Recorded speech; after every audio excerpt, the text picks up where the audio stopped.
احد کے غزوے میں مسلمانوں سے ایک معمولی سی لغزش ہوئی کہ انہوں نے وہ جگہ چھوڑ دی، کیونکہ ابتدا میں مسلمانوں کو فتح ہو گئی،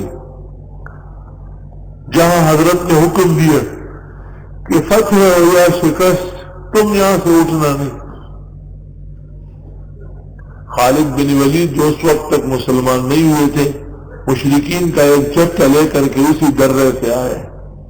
عبداللہ ابن جبیر اپنے 12 ساتھیوں کے سمیت بیٹھے رہے، لیکن 38 افراد پیچھے اترے تھے، انہیں شہید کر کے مسلمانوں پر پیچھے سے حملہ کیا، اور یہ حملہ اتنا گھمسان کا تھا کہ بڑے بڑے صحابہ کے پیر تھوڑی دیر کے لیے اکھڑ گئے۔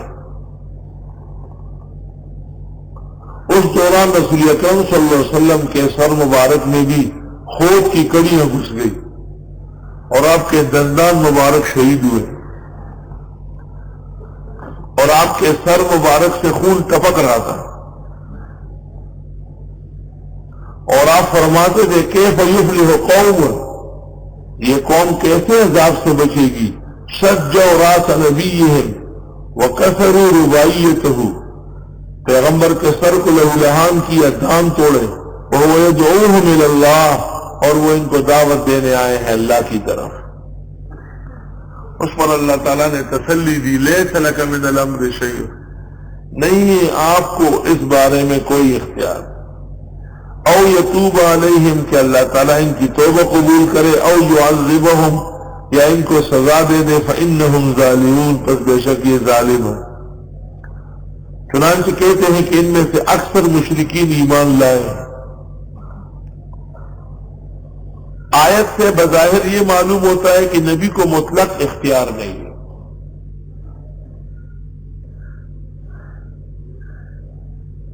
لیکن مفسرین لکھتے ہیں کہ لا تملک نفعہم ولا تملک ضررہم، آپ نفع اور ضرر کے مالک نہیں، اے ایجادن وعدمن، اے ایجادن وعدمن،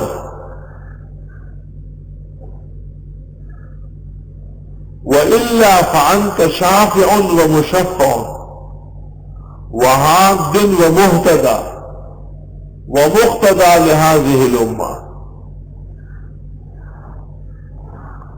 اس طرح سمجھ لے کہ خدا تعالیٰ کے اختیارات میں تو نبی کے اختیار نہیں ہے، لیکن نبوت کے منصب میں نبی جیسے با اختیار کوئی نہیں۔ تو ثمرہ کلام یہ پیدا ہوا کہ امور تکوین میں انبیاء علیہ السلام کا دخل نہیں ہے، تقدیر میں، تکوین میں، مخفیات میں، اسرار و رموز میں، لیکن علوم شرعی میں اللہ نے انہی کو سالار بنایا ہے۔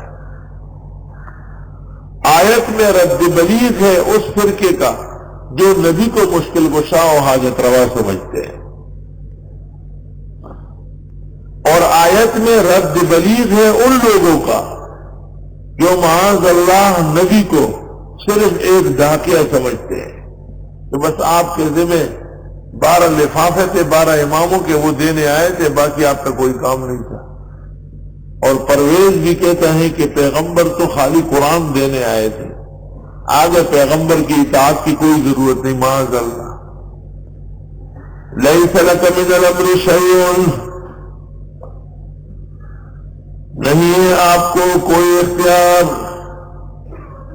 ان معاملات میں، او یتوب علیہم، یا یہ کہ توبہ قبول کرے اللہ ان کی، او یعذبہم، یا سزا دے ان کو، فإنہم ظالمون، پس بے شک یہ ہے ظالم۔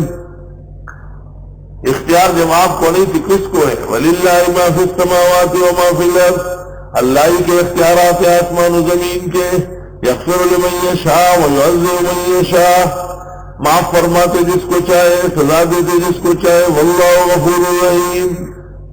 بعض حضرات نے آیت کو متعلق کیا ہے بئر معونہ سے۔ بئر معونہ اس غزہ کو کہتے ہیں کہ رسول کریم صلی اللہ علیہ وسلم کی خدمت میں ایک قبیلہ آیا اور انہوں نے کہا کہ ہمارے ہاں لوگ مسلمان ہو چکے ہیں، لیکن نماز پڑھانے کے لیے اور قرآن پڑھانے کے لیے کوئی نہیں، بہت بڑا قبیلہ تھا، بنو غطفان جسے کہتے ہیں۔ نبی کریم صلی اللہ علیہ وسلم چونکہ غیبدان نہیں تھے، آپ نے 70 کے قریب صحابہ ان کے ہمراہ کیے۔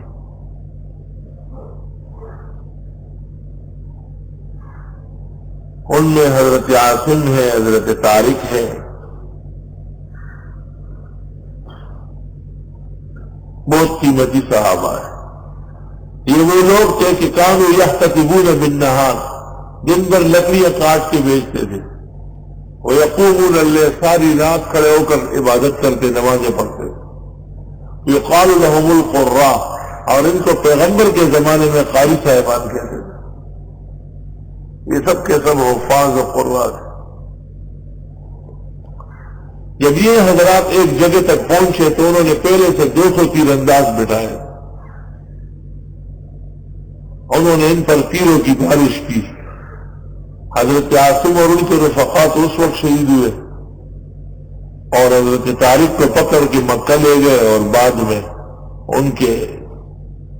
انہوں نے جو غزوہ بدر میں مشرکین کو مارا تھا ان کے وارثوں نے خریدا بہت بڑی قیمت پر، اور پھر اپنا بدلہ ان سے لے لیا۔ اور بڑے عجیب عجیب کرامات ہیں اور واقعات ہیں۔ رسول اللہ صلی اللہ علیہ وسلم کو جب یہ اطلاع ملی تو آپ نمازوں میں ان قبائل کو بددعا دیتے تھے۔ کان یدعو علی احیاء من العرب قتل القراء، بخاری میں ہے۔ بعضوں نے لیس لک من الامر کی آیت کا تعلق بیر مونہ سے بتایا ہے۔ تو یہ تسلی ہے، یہ مطلب نہیں کہ آپ بددعا نہ کریں۔ 1 مہینے تک آپ نے قنوت نازلہ پڑھی ہے، اور پھر وہ سب کر کے وہ جتنے قبائل تھے وہ سب تباہ ہو گئے، ریل اور ذکوان اور شئی ہو غطفان، سب تباہ ہو گئے۔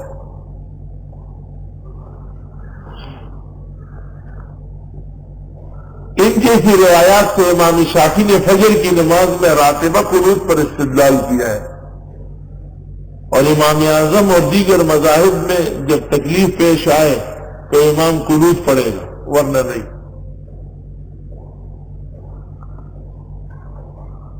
شاید اس وجہ سے فقہ حنفی کے اندر قنوت نازلہ کی تفصیل نہیں ہے۔